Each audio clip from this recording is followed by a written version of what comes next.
अवधूत चिंतन श्री गुरुदेव दत्त श्री स्वामी समर्थ. श्रावण महिना सुरू झाला की आपल्या सगळ्यांना वेध लागतात म्हणजे नागपंचमीचे. श्रावण महिन्यातला पहिला सण म्हणजे नागपंचमी होय.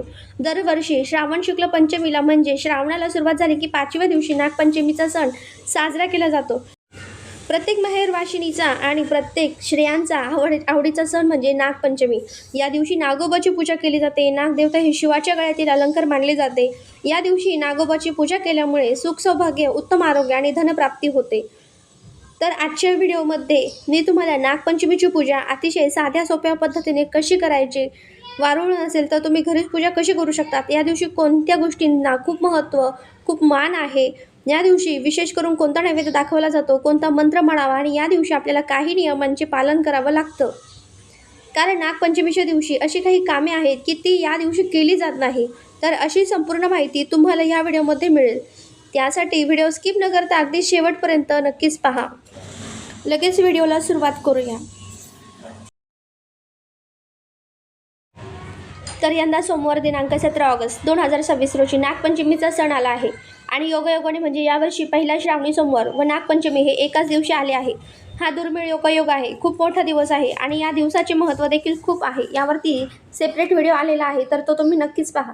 नागपंचमीच्या दिवशी नागाची पूजा करण्याची परंपरा वर्षानुवर्षे चालत आलेली आहे. ज्या घरात नागपंचमीला नागदेवतेची सेवा केली जाते त्या लोकांना कधीही कुठल्याही प्रकारचा राहूदोष, कालसर्पदोष, त्याचबरोबर केतू दोषा लागत नाही.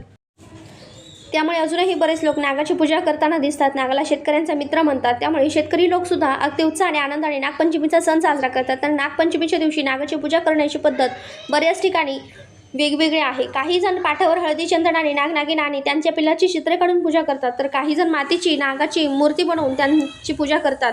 त्याचबरोबर काही जण नागनागिन आणि त्यांची पिल्ले अशी वंशवळ काढून पूजा करतात. तर काही ठिकाणी पाटावर तांदळाने सुद्धा नागनागिन आणि पिल्लांची चित्र काढून पूजा केली जाते. काही ठिकाणी नाग नरसोबाची पूजा केली जाते.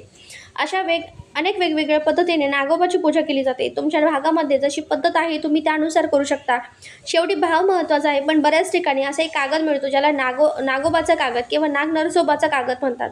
हा कागद तुम्हाला नागपंचमीच्या 1-2 दिवस आधी किंवा श्रावण महिन्यामध्ये बाजारामध्ये किंवा किराणा दुकानामध्ये सहज मिळून जाईल. अगदी आमच्या भागात पण नागपंचमीच्या दिवशी असा कागद चिटकवून त्याची पूजा केली जाते. नागपंचमीची पूजा अतिशय साधी सोपी आहे. तुम्हाला त्यासाठी नाग नरसोबाचं चित्र असलेला कागद घ्यायचा आहे. अगदी 5 ते 10 रुपयांना हा कागद तुम्हाला सहज मिळेल आणि नाही मिळाला तरी गुगलवर सर्च करून नाग नरसोबाच्या चित्राचे फोटो घेऊन तुम्ही त्याची कलर प्रिंट काढून त्याचीसुद्धा पूजा करू शकता. हा नागोबाचा कागद बरेच जण श्रावण महिना सुरू होण्यापूर्वी किंवा श्रावण महिन्याच्या सुरुवात झाली की पहिल्याच दिवशी आपण देवघरामध्ये चिटकवतात किंवा काही जण नागपंचमीच्या दिवशी हा कागद लावून त्याची पूजा करतात. तर या दिवशी सर्व स्त्रियांनी सकाळी लवकर उठून स्वच्छ स्नान करून नवीन वस्त्र घालायचे आहेत. ज्या नववधू आहेत किंवा ज्या स्त्रिया आहेत त्यांनी पण या दिवशी छान अशी साडी घालू शकतात. आदल्या दिवशी अनेक स्त्रिया आपल्या हातावरती मेहंदी काढतात, मेहंदी लावतात, नेलपेंट लावतात आणि नवीन अलंकार, दागिने घालून छान असं तयार होऊन नागोबाची पूजा करतात. तर आपल्याला ही पूजा जिथे मांडायची आहे तिथली जागा स्वच्छ करून तिथे पाट किंवा चौरंग ठेवायचं, त्यावरती नवीन कोरं वस्त्र टाकायचं. कोणतंही पूजा आपण अग्नीच्या साक्षीने करतो, त्यामुळे प्रथम दिवा लावून दिव्याची पूजा करून घ्यायची. हळदी, कुंकू, अक्षता, फुलं वाहून दिव्याची पूजा करायची आहे, नमस्कार करायचा आहे आणि त्यानंतर आपण गणेश पूजन करणार आहोत. कारण जर आधी या विघ्नहर्त्या बाप्पाची पूजा केली तर आपल्या पूजेमध्ये कोणत्याही प्रकारचे विघ्न येणार नाही. त्यामुळे सर्वात आधी गणपती बाप्पाची पूजा करतात. गणपतीला देखील आपण स्वच्छ पाण्याचा पंचामृताने अभिषेक करायचा आहे. अभिषेक करताना तुम्ही ओम गंगणपतये नमः म्हणून या मंत्राचा जप करून गणपती बाप्पाची स्थापना करायची. त्यानंतर थोड्याशा अक्षता वाहून ठेवून त्यावरती हळदी कुंकू वाहून आपण गणपती बाप्पाची स्थापना आपल्या उजव्या हाताला म्हणजे पाटावरती करू शकतो. नंतर त्यांची पूजा करायची. गणपतीला चंदन, हळद, कुंकू, अक्षता, फुल अर्पण करायचं. गणपतीला प्रिय असणाऱ्या दुर्वा अर्पण करायच्या. गुळ खोबऱ्याचा नैवेद्य ठेवायचा. मनोभावे नमस्कार करायचा आहे. पूजा निर्विघ्नपणे पार पडू दे. त्यानंतर आपण नागदेवतेची पूजा करणार आहोत. तर त्यासाठी जर तुमच्याकडे धातूची नागोबाची मूर्ती असेल तर मूर्तीवर स्वच्छ पाण्याने दुधाने अभिषेक करायचा आहे. शक्यतो मूर्ती घरात ठेवू नये, कारण की कोणत्याही संसारिक माणसाला नागाची मूर्ती घरात ठेवू नये. तुम्ही मातीची मूर्ती पण बनवू शकतात. पण जर तुमच्या भागात जशी पद्धत असेल, आता आमच्या भागात अशी पद्धत आहे, केंद्रानुसार रांगोळीने किंवा तांदळाने आपल्याला किंवा चंदनाने जो आपल्याला पाटावर ते कागद असेल तर तो भिंतीला चिटकवून द्या, किंवा तुमच्याकडे मूर्ती असेल तर नागोबाला दुधाने अभिषेक घाला. दूध हे नागोबाला हे अत्यंत प्रिय आहे, त्यामुळे नागोबाचा अभिषेक करा. ओम अष्टकुले नागभ्यो नमः किंवा ओम नागदेवताय नमो नमः हा मंत्र म्हणून तुम्ही शकतात, किंवा आपण नागदेवतेची स्थापना केलेला कागद चिटकवून घ्या. तुम्ही तुमच्या देवघरामध्ये सुद्धा हा कागद चिटकवू शकता. यामध्ये पहिले चित्र दिसत आहे ते नरसिंहाचं आहे. हा विष्णूचा अवतार आहे. तर याची पूजा आपल्याला गुरुवारी करता येईल. आणि त्याच्याच बाजूला नागाचं चित्र आहे, कालिया मर्दन करणारा श्रीकृष्ण. याची पूजा आपण नागपंचमीच्या दिवशी करायची आहे. आणि त्याच्याच खाली जरा जिविंतका यांचा अपभ्रंश होऊन जिवत्या हा शब्द तयार झाला आहे. याची पूजा आपल्याला श्रावणातील दर शुक्रवारी आपल्या मुलाबाळांच्या कल्याणासाठी दर शुक्रवारी आपण ह्या ज्योतीचे पूजन करू शकतो. आणि त्यांच्याच खाली बुध आणि बृहस्पती चित्र आहे, तर याची पूजा आपल्याला बुधवारी आणि गुरुवारी करता येईल. असा कागद तुम्ही देवघरामध्ये चिटकवलेला असेल तर ठीक आहे, नसेल तर नागपंचमीच्या आदल्या दिवशी किंवा श्रावणाच्या पहिल्या दिवशी चिटकवतात. तुम्ही अजूनही चिटकवलं नसेल तर नागपंचमीच्या दिवशी पण चिटकवू शकता. आता आपण नागोबाची पूजा करायची आहे. सर्वात आधी आपल्याला नागदेवतेला गंध लावायचा आहे. तुम्ही चंदन, भस्म किंवा अष्टगंध लावू शकतात. पूर्वीच्या काळी गावाकडे स्त्रिया नागपंचमीला वारुळाची पूजा करायला जायच्या. अजूनही जिथे वारुळ असेल तिथे जाताही असेल, पण शहरी भागात बऱ्याच ठिकाणी वारुळ नसतात, तर त्यांनी अशीच घरी पूजा करू शकतात. नागोबा, नरसिंह, बुध आणि बृहस्पती यांना गंध लावायचा आहे. आणि ज्या स्त्रिया आहेत त्यांना आपण हळदी कुंकू लावायचं आहे. स्वतःला देखील हळदी कुंकू लावून घ्यायचं आहे.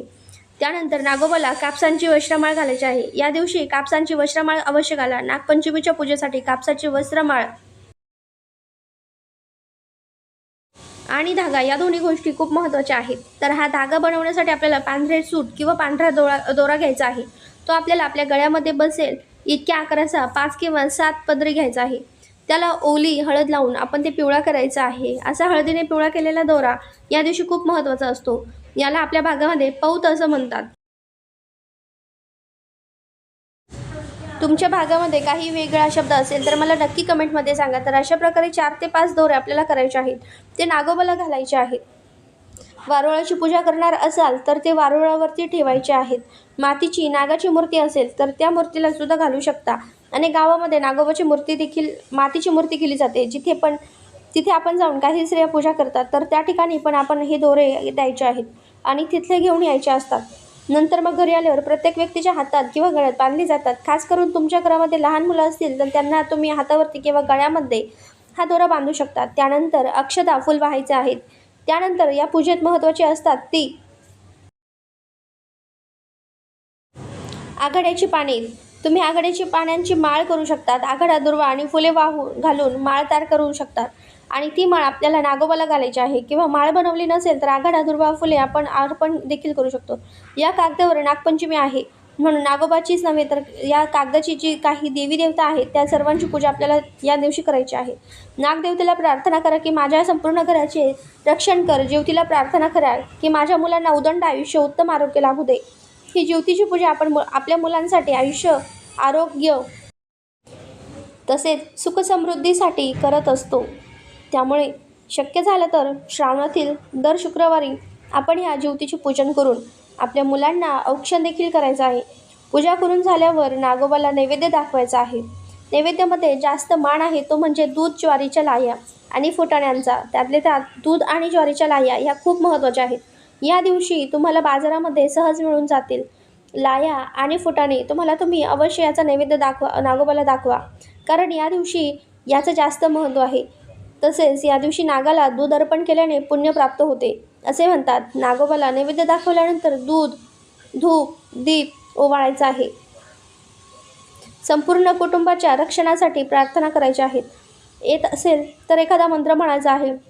मग अशी सांगितल्याप्रमाणे ओम अष्टकुले नागभ्यो नमः किंवा ओम नागदेवताय नमो नमः तुम्ही गायत्री मंत्र म्हणू शकतात. भुजंगेशाय विद्महे सर्पराजाय धीमहि तन्नो नाग प्रचोदयात हा गायत्री मंत्र आहे. तसेच नागपंचमीला दूध आणि लाह्याबरोबर पुरणाचे दिंड आणि कानवल्याचा सुद्धा मान असतो. काही जण पातोळ्या पण दाखवतात. कानवले म्हणजे एक प्रकारची करंजीच असते. फक्त त्यात न तळता उकडलेले असतात किंवा भाजलेले असतात. आणि पुरणाचे दिंड म्हणजे गव्हाच्या कणकेचे छोटी चपाती लाटून त्यामध्ये पुरण भरले जाते आणि त्याची घडी करून ते सुद्धा वापरले जातात.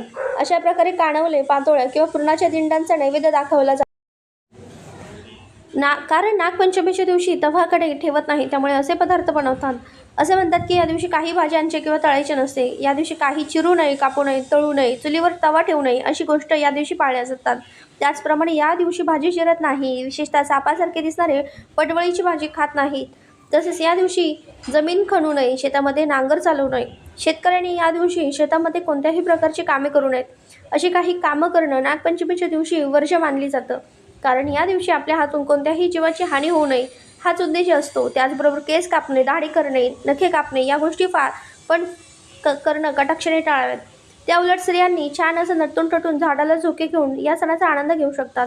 अशा प्रकारे नागोबाची पूजा झाल्यानंतर नागोबाला मनोभावे नमस्कार करा, प्रार्थना करा, नागाप्रती कृतज्ञता व्यक्त करा आणि पूजा झाल्यानंतर तो कागद तुम्ही विसर्जन करू शकतात किंवा श्रावण अमावस्येला म्हणजे श्रावण महिन्यातल्या शेवटच्या दिवशी हा कागद आपल्याला विसर्जन करायचा आहे. महिनाभर याची पूजा करायची असते. आपल्या नागोबाची नागपंचमीच्या दिवशी या नागसर्पाची म्हणजे नागनरसोबाची पूजा आपण केली तर कुंडलीतील कालसर्पदोष दूर होतो. त्याचबरोबर आपल्या घरामध्ये कुटुंबामध्ये सापाची भीती राहत नाही. तसेच आपल्याला सुख सौभाग्य, उत्तम आरोग्य आणि धनप्राप्ती होते. त्यामुळे आपल्याला जसं शक्य होईल त्या पद्धतीने या दिवशी नागोबाची पूजा अवश्य करा. ही माहिती तुम्हाला कशी वाटली मला नक्कीच कमेंट करून सांगा. व्हिडिओ आवडला असेल तर लाईक करा, जास्तीत जास्त लोकांपर्यंत शेअर करा. चॅनलवर नवीन असाल तर सबस्क्राईब करा. व्हिडिओ शेवटपर्यंत पाहिल्याबद्दल अगदी तुमची मनापासून खूप आभारी आहे. झालेली सेवा स्वामींच्या चरणी रुजू करताना व्हिडिओ थांबवते. श्री स्वामी समर्थ.